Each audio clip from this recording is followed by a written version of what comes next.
Especially for some spots farther to the north, Alex, like Algona, that I want to take a special look at just to make sure that we weren't seeing any flurries flying, because not too much farther to the north, that is what we're seeing. Just a quick round of light snow showers, but not necessarily here. It's 27 degrees and here it feels like the teens, and that makes sense given that extra bit of wind that we are seeing currently coming in at 10 miles per hour. You can see it right up there to the north, just passing by. I don't think we're going to see any of this really impact too many folks closer to home, but we'll continue to keep an eye out on conditions farther to the north. You can see those quick light snow showers passing on through. We're expected to stay dry and mostly clear today as well. And we're seeing some of those changes to the north of us because, well, spot the cold front. You can see it pretty visibly there. A big old trough of low pressure is passing through, upper 30s for daytime highs for areas farther to the north and to the east of us.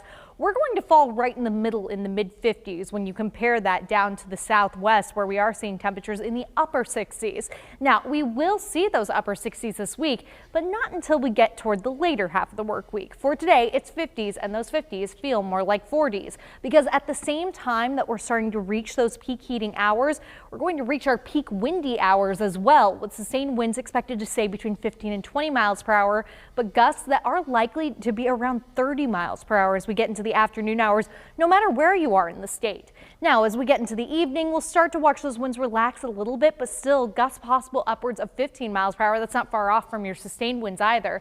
Heading into your Tuesday, lighter winds on the sustained side at time, getting a good little breeze in there for your gusts.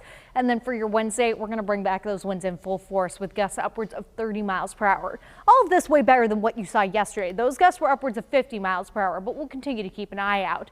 Meanwhile, it is going to make things probably feel not quite as warm as what we're likely to be experiencing as we get toward the end of the week. Thursday, upper 60s, way above what's considered normal, but just as we start to warm up, we're going to start to cool down. Take a look at what we're expecting to see for Friday and into the weekend. Temperatures cooling down to the lower end of the 50s, eventually the 40s by Sunday. And of course, all the while tracking increasing chances for rain. Saturday, looking at that rain all throughout the daytime hours, just tapering into the morning hours on Sunday.